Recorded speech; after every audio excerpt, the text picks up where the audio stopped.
বিকেলের ম্লান আলো তখন হেলে পড়েছে ঘরের এক কোণে। তারানাথের ঘরের সেই পুরনো চেনা গন্ধ, পাসিং শো আর একটা অদ্ভুত বুনো গন্ধ। আজ কেমন যেন ভারী ঠেকছিল গন্ধটা। আমি আর কিশোরী এসে বসেছিলাম মেঝেতে পাতা মাদুরটায়। তারানাথ চুপচাপ জানলার বাইরে তাকিয়ে তামাক টানছিলেন। তার মুখের বলিরেখাগুলো আজ সাধারণ দিনের চেয়ে অনেক বেশি গভীর আর অন্ধকার দেখাচ্ছিল। কিছুক্ষণ আগেই একটা কাঠের ছোট্ট বাক্স এসে পৌঁছেছে ডাকযোগে। বাক্সটা পাঠিয়েছেন তারানাথের এক পুরনো পরিচিত প্রত্নতত্ত্ববিদ ডক্টর ললিত সেন। বিহারের এক প্রত্যন্ত অঞ্চলে এক প্রাচীন ঢিবির নিচে গুপ্তযুগের এক প্রাচীন শ্মশান ক্ষেত্রের সন্ধান পেয়েছিলেন তিনি। সেখানে খনন কার্য চালাতে গিয়েই নাকি এই বস্তুটির প্রাপ্তি। তারানাথ তামাকের নলটা নামিয়ে রাখলেন। ঘরটা নিথর, নিস্তব্ধ। তিনি আমাদের দিকে না তাকিয়েই বললেন, বিভূতি, বাক্সটা খোলো। আমার হাতটা কেমন যেন একটু কেঁপে উঠল। কিশোরী এক দৃশ্যে তাকিয়েছিল।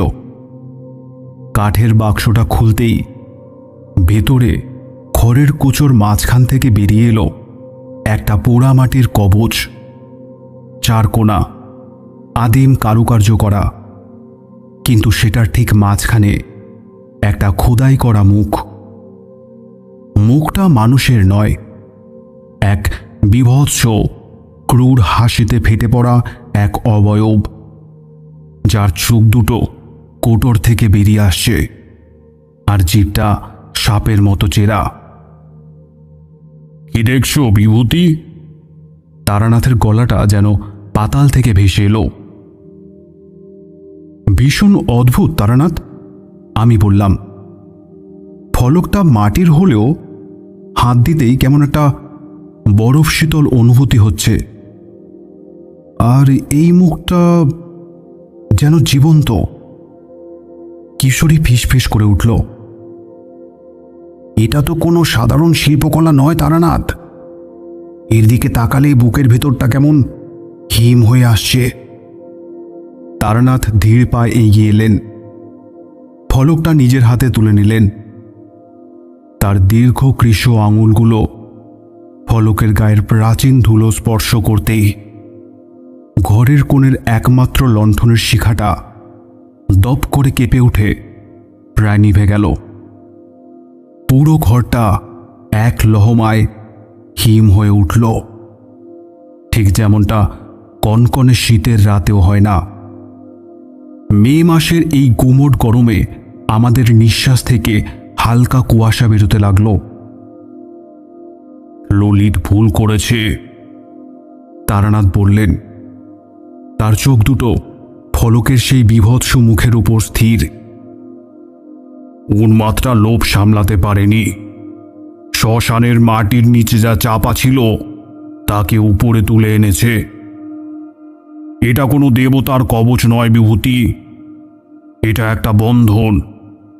একটা প্রাচীন অতিপ্রাকৃত পিশাচকে এই মাটির খাঁচায় বেঁধে রাখা হয়েছিল। আমি জিজ্ঞেস করলাম, আচ্ছা ডক্টর সেন এখন কোথায়? তারানাথ পকেট থেকে একটা ভাঁজ করা চিঠি বের করে আমার দিকে দিল। ললিতবাবুর নিজের হাতের লেখা চিঠি, কিন্তু শেষ দিকের অক্ষরগুলো এতটাই কাঁপানো যা পড়া যাচ্ছিল না। চিঠির বয়ান অনুযায়ী এই ফলকটা পাওয়ার পর থেকেই খনন ক্ষেত্রের শ্রমিকদের মধ্যে এক অদ্ভুত মড়ক দেখা দেয়। একে একে 3 জন শ্রমিক আত্মহত্যা করে। ললিতবাবু নিজেও রাতে ঘুমোতে পারছিলেন না। তার মনে হচ্ছিল তার তাঁবুর বাইরে কেউ একজন 4 পায়ে হেঁটে বেড়াচ্ছে আর দেওয়ালে আঁচড় কাটছে। চিঠিটা পাওয়ার 1 ঘন্টা আগে কলকাতা থেকে তার এসেছে। তারানাথ শূন্য দৃষ্টিতে দেওয়ালের দিকে তাকিয়ে বললেন, ললিত মারা গেছে রাঁচির এক হাসপাতালে। ডাক্তারেরা কারণ বলতে পারেনি, শুধু বলেছে মরার সময় ললিতের ঘাড়টা 180 ডিগ্রি ঘুরে পেছনের দিকে চলে গিয়েছিল। চোখ দুটো উল্টে একেবারে সাদা। কিশোরী ভয়ে একটা অস্ফুট চিৎকার করে উঠল। আমার শিরদাঁড়া বেয়ে একটা ঠান্ডা স্রোত নেমে গেল। ললিতবাবুর এই ভয়ানক মৃত্যুর দৃশ্যটা আমার চোখের সামনে ভেসে উঠল। একটা মানুষ একা একটা ঘরে, আর তার ঘাড়টা মোচড় দিয়ে পেছনের দিকে ঘুরে গেছে। তাহলে এই ফলকটা কি? আমার গলা শুকিয়ে কাঠ। তারানাথ বললেন, ললিত মরার আগে এটা আমায় পাঠিয়ে গেছে। ও জানতো এই পাপের বিনাশ করার ক্ষমতা সাধারণ মানুষের নেই, কিন্তু ও বুঝতে পারেনি ততক্ষণে বড্ড দেরি হয়ে গেছে। যে ছায়াটাও শ্মশানের গর্ভ থেকে মুক্ত করেছে, সেটা শুধু ওই খনন ক্ষেত্রেই আটকে নেই, সে তার শিকার চিনে নিয়েছে। ঠিক সেই মুহূর্তে আমাদের সবার অলক্ষ্যে ঘরের কোণে রাখা পুরনো দেয়াল ঘড়ির পেন্ডুলামটা একটা কর্কশ শব্দ করে থমকে গেল। কোনো টিকটিক শব্দ নেই, চারিদিক একদম নিঝুম। তারানাথ ফলকটা একটা কালো কাপড়ে জড়িয়ে নিজের ঝোলায় রাখলেন। আজ রাতটা খুব ভারী হবে বিভূতি। তারানাথ লণ্ঠনটা নিভিয়ে দিতে বললেন, কিশোরী, তুমিও আজ আমাদের সাথে এখানেই থেকে যাও, বাড়ি ফেরার দরকার নেই। অন্ধকারটা চারিদিকে ছড়িয়ে পড়েছে। জানলার বাইরে কলকাতার চেনা আকাশটা আজ কেমন যেন কুচকুচে কালো দেখাচ্ছিল। কোনো তারা নেই, কোনো হাওয়া নেই, শুধু একটা চাপা কান্নার মতো শব্দ বহু দূর থেকে ভেসে আসছিল, যা সাধারণ মানুষের কানে পৌঁছায় না। কিন্তু তারানাথের ঘরে বসে আমাদের মনে হচ্ছিল সেই শব্দটা আমাদের ঠিক মাথার উপরে ছাদ থেকেই আসছে। রাত তখন আনুমানিক 2টো। তারানাথের চণ্ডী মণ্ডপের পাশের ঘরটায় আমি আর কিশোরী শুয়েছিলাম। ঘুম আসছিল না। ঘরের ভেতরটা কেমন যেন অস্বাভাবিক রকমের ঠান্ডা হয়ে আসছিল, যেন আমরা কোনো বদ্ধ হিমঘরে বন্দী হয়ে আছি। বাতাসে একটা পচা মাংসের মৃদু গন্ধ ভ্যাপসা গরমের সাথে মিশে এক দম বন্ধ করা পরিবেশ তৈরি করেছিল। হঠাৎ করেই একটা শব্দে আমার চোখ খুলে গেল।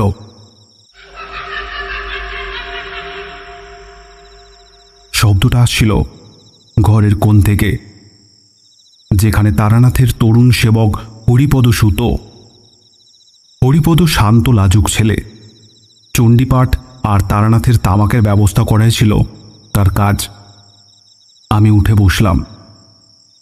ঘুটঘুটে অন্ধকারে প্রথমে কিছু দেখতে পাইনি, কিন্তু লণ্ঠনের সলতেটা একটু উস্কে দিতেই যা দেখলাম, তাতে আমার বুকের রক্ত হিম হয়ে গেল। হরিপদ তার বিছানায় নেই।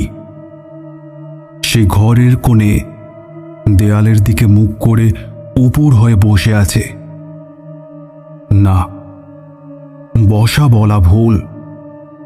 তার হাত আর পাগুলো কেমন যেন অদ্ভুত কোণে বেঁকে আছে, ঠিক যেমন একটা মাকড়সা দেওয়ালে চড়ে। তার হাতের নখ দিয়ে সে মেঝের সিমেন্ট আঁচড়াচ্ছে। খচখচ শব্দটা সেখান থেকেই আসছিল। হরিপদ, আমি চাপা গলায় ডাকলাম। কিশোরীও ততক্ষণে জেগে উঠেছে।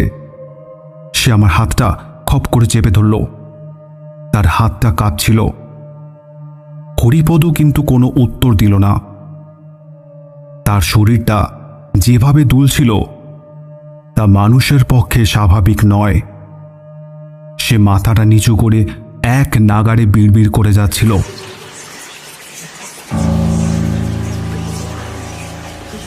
ভাষাটা বাংলা নয়, এমনকি সংস্কৃত নয়, একটা ভারী কর্কশ আদিম ভাষা, যার প্রতিটি উচ্চারণ আমাদের কানে তীরের মতো বিঁধছিল। তারানাথকে ডাকো বিভূতি, কিশোরী ফিসফিস করে বলল। তার গলা ভয়ে বুঝে এসেছে। আমি কোনো মতে উঠে দাঁড়িয়ে দরজার দিকে পা বাড়াতেই হরিপদ হঠাৎ থেমে গেল।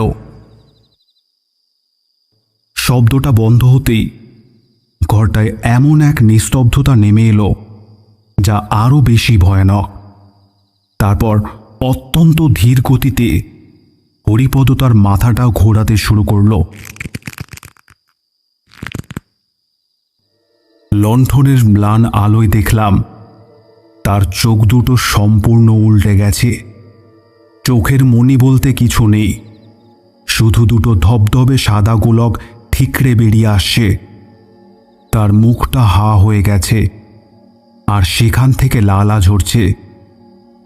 সে এক বুনো পশুর মতো গর্জন করে উঠল। সেই আওয়াজটা একটা 20 বছরের ছেলের গলা থেকে বেরোতে পারে না। সেটা এতটাই গম্ভীর, মনে হচ্ছিল যেন একটা প্রাচীন অন্ধকার গহ্বর থেকে কেউ কথা বলছে। তারানাথ, তোদের সময় শেষ। হরিপদর মুখ দিয়ে বেরোলো। ঠিক তখনই দরজার কপাটটা তরাম করে খুলে গেল। চৌকাঠে দাঁড়িয়ে তারানাথ, তার হাতে একটা জ্বলন্ত ধনুচি আর চোখে এক তীব্র জলজলে দৃষ্টি। তিনি এক মুহূর্ত সময় নষ্ট না করে ঘরে ঢুকেই হরিপদর দিকে ধুনোর ধোঁয়া বাড়িয়ে দিলেন এবং উচ্চস্বরে এক গোপন মন্ত্রোচ্চারণ করতে লাগলেন।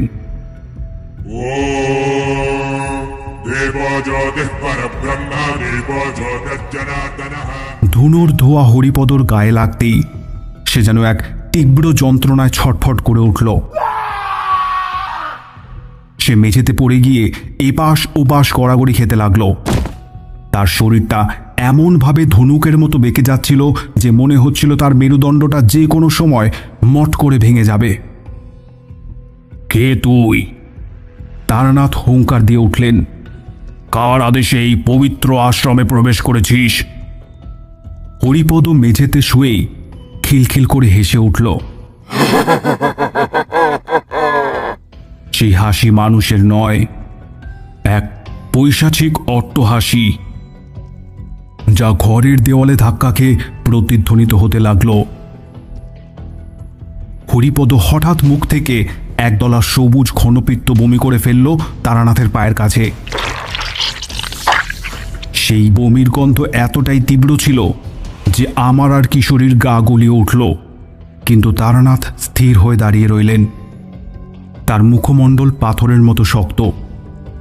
হরিপদর শরীরটা শেষবারের মতন একবার ঝাঁকুনি দিয়ে নিথর হয়ে গেল। সে জ্ঞান হারিয়ে মেঝেতে পড়ে রইল। তারানাথ এগিয়ে গিয়ে তার কপালে হাত দিলেন। হরিপদর শরীরটা তখন বরফের মতো ঠান্ডা।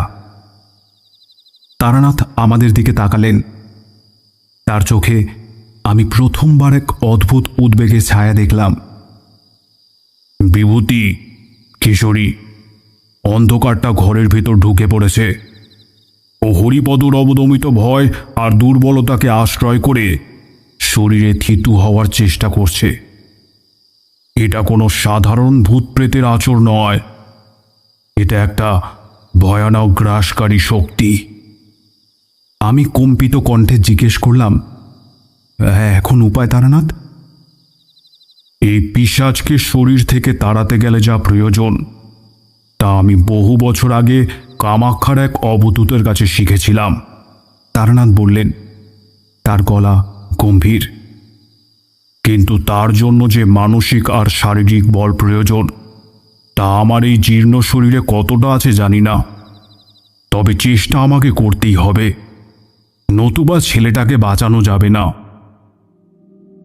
পরদিন সকালের আলো ফুটলেও কলকাতার আকাশ মেঘলায় হয়ে রইল। হরিপদকে একটা ঘরে শিকল দিয়ে বেঁধে রাখা হয়েছে, কারণ ভোরের দিকে সে নিজের হাত নিজের দাঁত দিয়ে খুবলে খাওয়ার চেষ্টা করছিল। তারানাথ সকাল থেকে একটি দানাও মুখে তোলেনি। তিনি আমাদের বললেন, বিভূতি, আমাদের শোভাবাজারে বাগচিপাড়ায় যেতে হবে। সেখানে শাস্ত্রী মশাই থাকেন।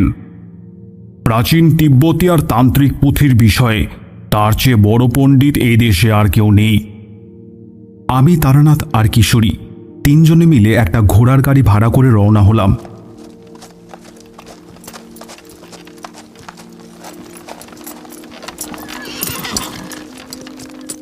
কিশোরী সারাক্ষণ চুপচাপ বসেছিল। তার হাত দুটো তখন কাঁপছিল। শোভাবাজারের একটা গলির শেষ প্রান্তে একটা জীর্ণ স্যাঁতস্যাঁতে দোতলা বাড়ির অন্ধকার ঘরে শাস্ত্রী মশায়ের ডেরা। ঘর ভর্তি ধুলো পড়া পুরনো কাগজ আর তালপাতার পুঁথি। শাস্ত্রী মশাই নিজে অন্ধ, কিন্তু তার ভেতরের চোখ দুটো আশ্চর্য রকমের তীক্ষ্ণ। তারানাথ ফলকের কাপড়ের বাঁধন খুলে শাস্ত্রী মশাইয়ের সামনে রাখলেন। শাস্ত্রী মশাই তার শীর্ণ আঙুলগুলো ফলকের গায়ে সেই বিভৎস মুখের ওপর বোলাতে লাগলেন। তার আঙুলগুলো স্পর্শ করতেই হঠাৎ থমকে গেল। তার মুখের চামড়া কুঁচকে গেল ভীতিতে। তারানাথ, শাস্ত্রী মশাইয়ের গলা কাঁপছিল। তুই একই সর্বনাশ বয়ে এনেছিস, এটা তুই কোথায় পেলি? তারানাথ সংক্ষেপে ডক্টর ললিত সেনের খননকার্য আর হরিপদর উপর আক্রমণের কথা বললেন। শাস্ত্রী মশাই দীর্ঘশ্বাস ফেলে পেছনে হাতড়ে একটা অত্যন্ত পুরনো চামড়ার বাঁধানো পুঁথি বের করলেন। তিনি নিজে দেখতে পান না, কিন্তু কোন পুঁথিতে কি আছে তা তার মুখস্থ। বিভূতি, 3 নম্বর পাতাটা খোলো, শাস্ত্রী মশাই বললেন। আমি ধুলো ছেড়ে পাতাটা খুললাম। সেখানে কালচে কালিতে এক আদিম লিপি আর কিছু ভয়ানক ছবি আঁকা ছিল। একটা ছবিতে দেখা যাচ্ছে একটা ছায়ামূর্তি মানুষের শরীর ছিঁড়ে খাচ্ছে, আর তার চারপাশে শত শত মৃতদেহ পড়ে আছে। পড়ো, কি লেখা আছে? শাস্ত্রী মশাই নির্দেশ দিলেন। আমি পড়তে লাগলাম। আমার নিজের গলায় আমার কাছে অচেনা ঠেকছিল।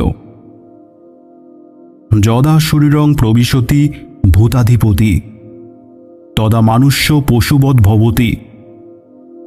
যখন এই আদিম পিশাচ, যাকে তন্ত্রে ভূত প্রধান বা মড়কের অধিপতি বলা হয়েছে, মানুষের শরীরে প্রবেশ করে, তখন সে ব্যক্তির চেতনাকে সম্পূর্ণ ধ্বংস করে দেয়।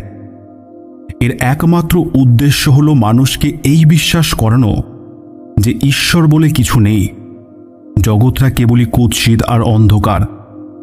এটি মানুষের পাপ আর অপরাধবোধকে খাদ্য হিসাবে গ্রহণ করে। এর কোনো নিদান নেই শাস্ত্রী মশাই? কিশোরী ব্যাকুল হয়ে জিজ্ঞেস করল।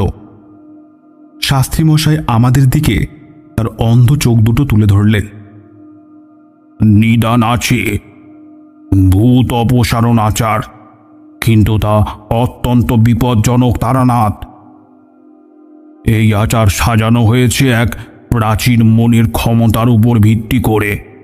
পিশাচটি যেভাবে হরিপদর অবচেতন মনের দুর্বলতাকে ধরে প্রবেশ করেছে, ঠিক তেমনি এক তীব্র আধ্যাত্মিক আর মানসিক শক্তির প্রয়োগ করে তাকে সেই শরীরকে বিষাক্ত মনে করাতে হবে, তবেই সে যাবে। শাস্ত্রী মশাই একটু থামলেন, তারপর বললেন, কিন্তু মনে রাখিস তারানাথ, গত 300 বছরে যে কজন তান্ত্রিক এই ভূত অপসারণ করতে গেছেন, তাদের কেউই বাঁচেনি। পিশাচ শরীর ছাড়ার আগে তান্ত্রিকের নিজের প্রাণটা কেড়ে নেয়, তার হৃৎপিণ্ড স্তব্ধ করে দেয়। তারানাথ কিছুক্ষণ চুপ করে রইলেন। তার মুখে কোনো ভয়ের লক্ষণ ছিল না, কেবল এক গভীর উদাসীনতা। তিনি ফলকটা আবার কাপড়ে জড়াতে জড়াতে বললেন, আমার এই ভাঙা শরীরের আর কতটাই বা মূল্য আছে শাস্ত্রী মশাই?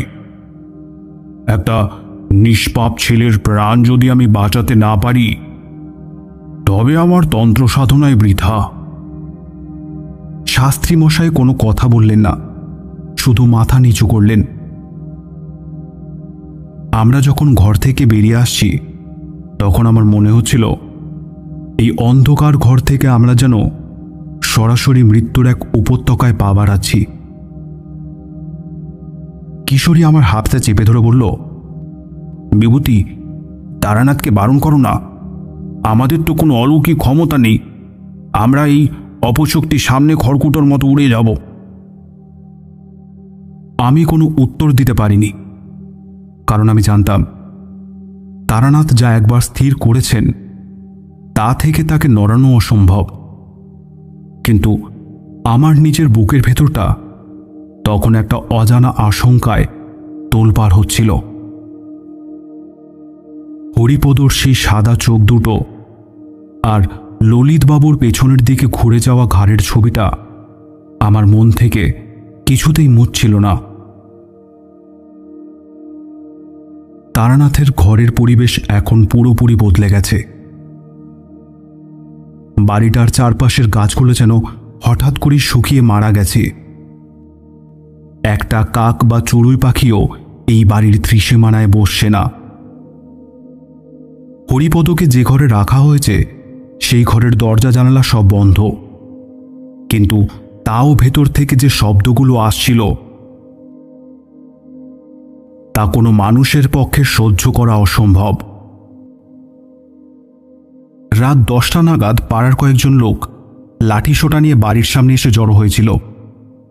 হরিপদর আর্তনাদ আর পৈশাচিক গর্জন শুনে তারা ভেবেছিল আমরা বুঝি ছেলেটার উপর কোনো অত্যাচার করছি। আমি আর কিশোরী কোনো মতে তাদের বুঝিয়ে সুঝিয়ে বিদায় করলাম, কিন্তু আমরা জানতাম বেশি সময় আর নেই। পুলিশ বা পাড়ার লোক যে কোনো মুহূর্তে ঘরের দরজা ভেঙে ঢুকে পড়তে পারে। তারানাথ তখন ঘরের মেঝেতে বসে কিছু মন্ত্রপুত সর্ষে আর গঙ্গাজল তৈরি করছিলেন। তার কপালে বিন্দু বিন্দু ঘাম। আমাকে ডেকে বললেন, বিভূতি, আজ রাতেই কাজ শেষ করতে হবে। ওর শরীরের শক্তি প্রতি মুহূর্তে বাড়ছে। এখন যদি একে মুক্ত না করা যায় তবে ওই পুরো এলাকাটা ধ্বংস করে দেবে। আমি আর তারানাথ হরিপদর ঘরে ঢুকলাম। কিশোরী দরজার বাইরে দাঁড়িয়ে রইল। ভিতরে আসার সাহস ছিল না তার। ঘরে ঢুকতেই একটা তীব্র ঠান্ডা হাওয়া আমাদের গ্রাস করল, যেন আমরা কোনো বরফের গুহায় ঢুকছি। হরিপদ খাটের পায়ার সাথে লোহার শিকল দিয়ে বাঁধা ছিল। তার শরীরের চামড়া এখন কালচে বেগুনি রঙের হয়ে গেছে। নখগুলো ফেটে রক্ত বেরোচ্ছে। আমাদের দেখি হরিপদ মাথাটা অদ্ভুতভাবে ঝাঁকালো। তারপর সে যা করল তা আমি নিজের চোখে না দেখলে কোনোদিন বিশ্বাস করতাম না। তার মুখটা বিকৃত হয়ে গেল এবং সে এক অদ্ভুত শব্দে বলতে লাগলো, তুই ভেবেছিস এই গঙ্গা চলার সর্ষে দিয়ে আমাকে আটকে রাখবি? লরিদের কি দশা করেছি দেখিসনি? কথাটা বলার সঙ্গে সঙ্গে ঘরের আলমারি আর তক্তপোষটা নিজে থেকেই থরথর করে কাঁপতে লাগলো। দেওয়াল থেকে মা কালীর ছবিটা ছিটকে মেঝেতে পড়ে ভেঙে গেল। ললিতা আমার ভেতরেই আছে। আর শুধু ললিত কেন, তোর অতীতের সব পাপও আমার কাছে আছে। মনে আছে তারানাথ, 30 বছর আগে তারাপীঠের শ্মশানে তুই কি করেছিলি? তোর সাধনার লোভের জন্য তুই তোর নিজের এক সঙ্গীকে মরতে ছেড়ে দিয়েছিলি না? আজ তুই এসেছিস পবিত্রতা দেখাতে। আমি চমকে উঠে তারানাথের দিকে তাকালাম। তারানাথের মুখটা এক মুহূর্তের জন্য ফ্যাকাশে হয়ে গেল। এই গোপন কথা হরিপদ বা ললিতের জানার কথা নয়। পিশাচটি তারানাথের মনের ভেতরের অপরাধবোধকে খুঁচিয়ে বের করছে, তার মানসিক বল ভেঙে দেওয়ার জন্য। চুপ কর!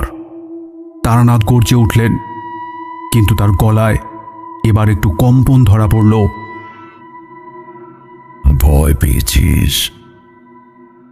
হরিপদর শরীরটা এবার খাট থেকে শূন্যে প্রায় 2 ফুট উপরে উঠে গেল। শিকলগুলো টান টান হয়ে অবর্ণনীয় শব্দ করতে লাগলো। তুই পাপী তারানাথ, তোর কোনো অধিকার নেই আমাকে তাড়ানোর।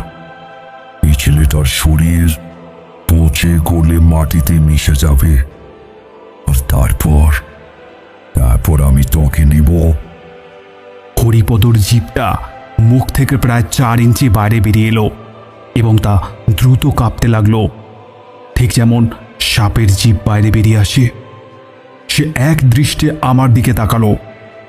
তার সেই মণিহীন সাদা চোখ দুটো যেন আমার আত্মার ভেতর অবধি দেখে নিচ্ছিল। আমার মনে হলো আমি যদি আর এক মুহূর্ত ওই চোখের দিকে তাকিয়ে থাকি তবে আমার নিজের মানসিক ভারসাম্যও নষ্ট হয়ে যাবে। আমি দেয়াল ধরে কোনো মতে দাঁড়িয়ে রইলাম। ঘরটা তখন কাঁপছে, যেন একটা ছোটখাটো ভূমিকম্প হচ্ছে। ছাদ থেকে চুনকাম খসে খসে পড়ছে আমাদের মাথায়। তারানাথ নিজের চোখ বন্ধ করলেন। তার হাত দুটো কাঁপছিল, কিন্তু তিনি আবার উচ্চস্বরে মন্ত্র পড়তে শুরু করলেন। পিশাচের এই মনস্তাত্ত্বিক আক্রমণ যে কতটা ভয়ানক তা আমি সেদিন প্রতি পদে অনুভব করেছিলাম। ও কেবল শরীরকে নষ্ট করে না, ও মানুষের আত্মাকে বিষিয়ে দেয়। রাত 12টা। মহাশ্মশানের নিস্তব্ধতা নেমে এসেছে এই ঘরে। তারানাথ ঘরের 4 কোণে 4টে তান্ত্রিক গণ্ডি কেটে দিয়েছেন। আমাকে একটা কুশের আসনে বসিয়ে বললেন, বিভূতি, তুমি যাই দেখো না কেন, এই গণ্ডির বাইরে পা দেবে না, আর এই পুঁথির মন্ত্র এক নাগাড়ে পড়ে যাবে। যদি তোমার পড়া থামে তবে এই গণ্ডির শক্তি শেষ হয়ে যাবে। আমার হাতে শাস্ত্রী মশায়ের দেওয়া সেই প্রাচীন পুঁথি। কিশোরী ঘরের বাইরে থেকে দরজার খিলটা আটকে দিয়েছে, যাতে বাইরের কোনো লোক ভেতরে আসতে না পারে। ঘরের তাপমাত্রা তখন এতটাই নেমে গেছে যে আমাদের নিঃশ্বাস জমাট বেঁধে সাদা ধোঁয়া হয়ে বেরোচ্ছে। হরিপদ খাটের উপর শুয়ে নেই, সে এখন সম্পূর্ণ মুক্ত। লোহার শিকলগুলো কিভাবে যেন মোমের মতো গলে মেঝেতে পড়ে আছে। সে খাটের উপর পদ্মাসনে বসে শূন্যে ভাসছে। হ্যাঁ, ঘরের মেঝে থেকে প্রায় 3 ফুট উঁচুতে ভেসে আছে সে। তারানাথ তার পরনের লাল কাপড়টা শক্ত করে বেঁধে নিলেন। তার হাতে একটা রুদ্রাক্ষের মালা আর একটা তামার পাত্রে মন্ত্রপুত রক্তচন্দন মিশানো জল। ওম নমঃ, ওম নমঃ ভৈরবায় নমঃ। তারানাথ মন্ত্র পড়তে শুরু করলেন। হরিপদর চোখ দুটো আবার খুলে গেল। এবার সেই চোখ দুটো সাদা নয়, কুচকুচে কালো, যেন দুটো অন্ধকূপ। সে এক ভয়ানক কর্কশ গলায় চেঁচিয়ে উঠল,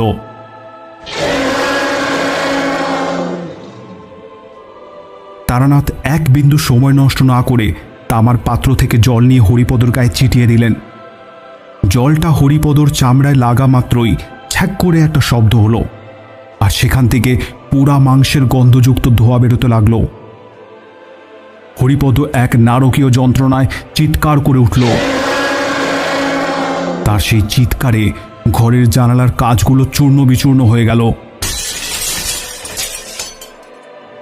ঝোড়ো হাওয়া ঘরের ভিতর ঢুকে এলো।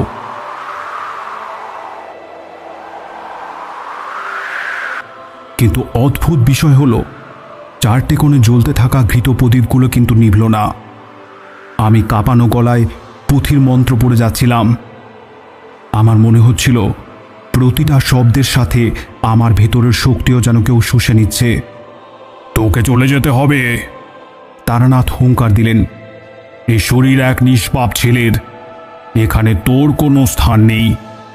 আমি তোকে আজ্ঞা দিচ্ছি, মহাকালের নামে তুই এই শরীর ত্যাগ কর।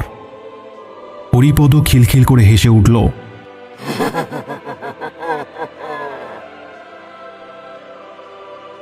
সে শূন্যে ভাসতে ভাসতেই নিজের মাথাটা এক ছটকায় পুরো 360 ডিগ্রি ঘুরিয়ে নিল। ঘাড়ের হাড় ভাঙার একটা ভয়ানক মট শব্দ শুনতে পেলাম আমি। আমার হাত থেকে পুঁথিটা প্রায় পড়েই যাচ্ছিল, কিন্তু আমি নিজেকে কোনো রকমে সামলে নিলাম।